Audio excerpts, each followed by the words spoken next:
আজ আমি বানাবো তেল ছাড়া সুস্বাদু ও স্বাস্থ্যকর ওটস রেসিপি, যা তৈরি হয়ে যাবে খুবই সহজে এবং ভীষণ তাড়াতাড়ি। আর সেটাও বানাবো ঘরে থাকা খুবই অল্প কিছু উপকরণ দিয়ে। এই অয়েল ফ্রি ওটস রেসিপিটি আপনার শরীরকে করবে ফিট এবং আপনার মনকেও রাখবে আনন্দিত। নমস্কার সকলকে, প্রবাসী সৌমির রান্নাঘর চ্যানেলে আমি সৌমি ক্যানাডার থেকে আবারও আপনাদের সকলকে স্বাগত জানাচ্ছি। আজকের রেসিপির প্রথম ভাগে আমি 4টি ডিম একটা বড় বাটিতে ভেঙে নিয়ে নিলাম, আর তারপরে সেই 4টে ডিমকে খুব ভালোভাবে একটি হুইস্কের সাহায্যে ফেটিয়ে নিচ্ছি। ডিম, যা প্রোটিন সমৃদ্ধ, মাংসপেশি বাড়ায় এবং শক্তি যোগায়। ডিমগুলো ভালো করে ফেটানো হয়ে যাওয়ার পরে আমি এর মধ্যে অ্যাড করে দিচ্ছি 2 cup rolled oats. 2 cup rolled oats আমি এর মধ্যে অ্যাড করে দিলাম ফেটানো ডিমের ভেতরে। ফাইবারে ভরপুর ওটস হজমের সহায়ক এবং দীর্ঘ সময় পর্যন্ত পেট ভর্তি রাখে ওটস, আর সেই জন্যেই ওয়েট লসে কিন্তু অনেক হেল্প করে। ভালো করে এই দুটি উপকরণকে মানে ডিম আর ওটসকে আমি হুইস্কের সাহায্যে মিক্স আপ করে নিচ্ছি।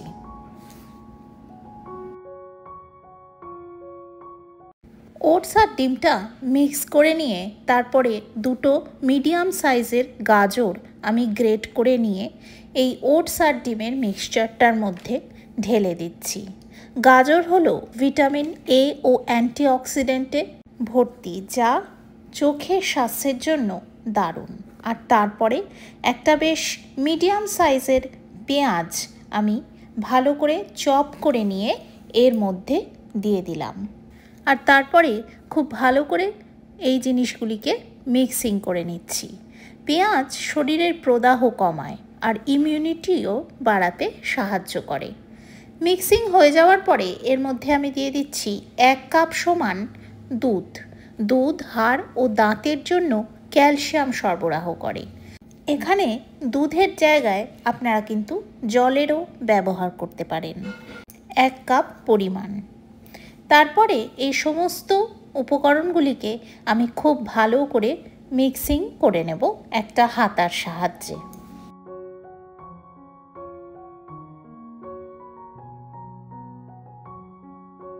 সমস্ত উপকরণগুলিকে খুব ভালোভাবে মিক্স করে আমি এর মধ্যে অ্যাড করে দিচ্ছি স্বাদ মতন লবণ। স্বাদ মতন লবণটি অ্যাড করেও আমি কিন্তু খুব ভালোভাবে আবারও একবার মিক্সিং করে নিচ্ছি।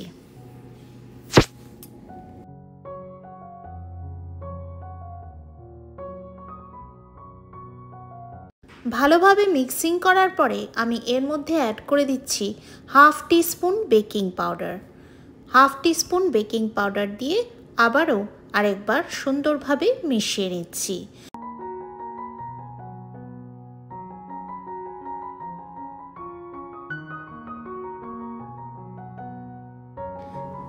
মিশ্রণটাকে খুব ভালোভাবে আমি রেডি করে নিয়েছি। আর আরেকদিকে আমার কাছে একটা রেক্ট্যাঙ্গুলার 9 ইঞ্চের কেক মোল্ড আছে, সেটাকে একটু ভালো করে বাটার দিয়ে গ্রিস করে নিচ্ছি।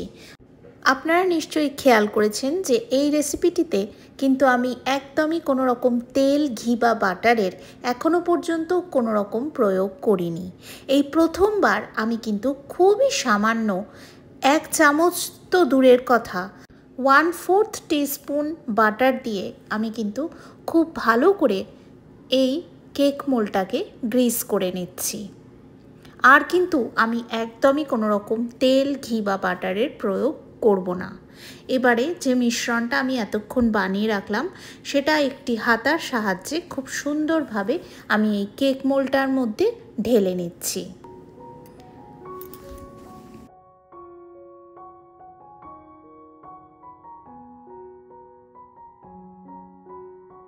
কেক মোল্ডের ভেতরে ভালো করে মিশ্রণটা ঢেলে নেওয়ার পরে আমি এর ওপর থেকে দিয়ে দিচ্ছি শ্রেডেড চেডার চিজ। চিজ কিন্তু এটা স্বাদ ভীষণভাবে বাড়িয়ে তোলে। তবে তাও চিজটা কিন্তু একদমই অপশনাল। আর এখানে যে আপনাদের চেডার চিজেরই ব্যবহার করতে হবে এরকমটাও নয়, আপনাদের পছন্দের চিজ আপনারা এখানে ব্যবহার করতে পারেন, আবার সেটা কমপ্লিটলি স্কিপও করতে পারেন। তবে অবশ্যই চিজ অ্যাড করলে স্বাদ তো অনেক বেড়ে যায়।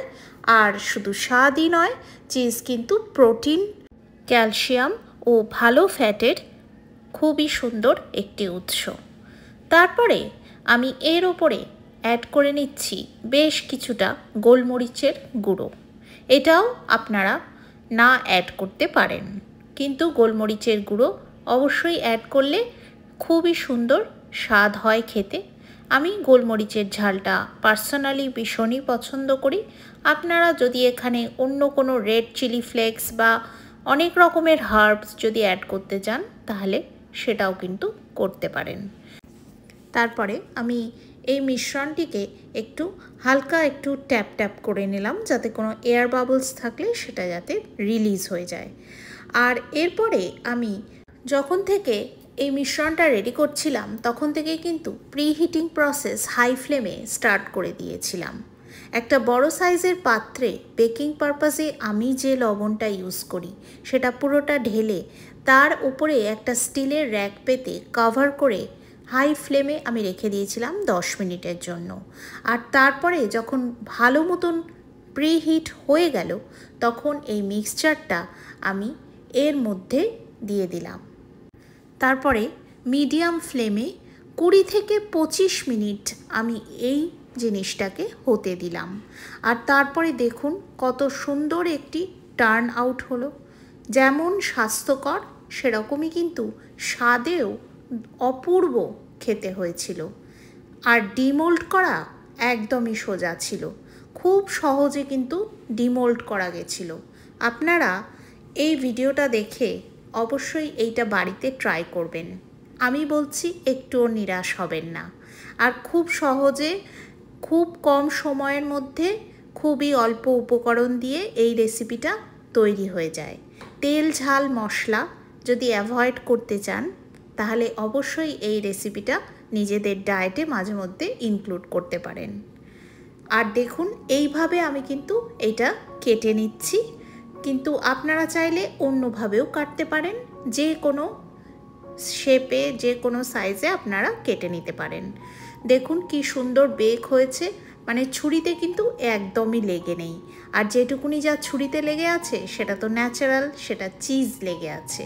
ঠিক আছে, তো দেখুন কি অপূর্ব বেক হয়েছে, কি সফট আর কতটা স্বাস্থ্যকর দেখে বোঝাই যাচ্ছে আশা করছি। আর প্রচণ্ডই টেস্টি, তুলোর মতন নরম। এই ব্রেকফাস্ট বা স্ন্যাক্স আইটেমটা অবশ্যই নিজেদের ঘরে ট্রাই করবেন। আর ট্রাই করে আমাকে কিন্তু কমেন্ট করে জানাতে একদমই ভুলবেন না।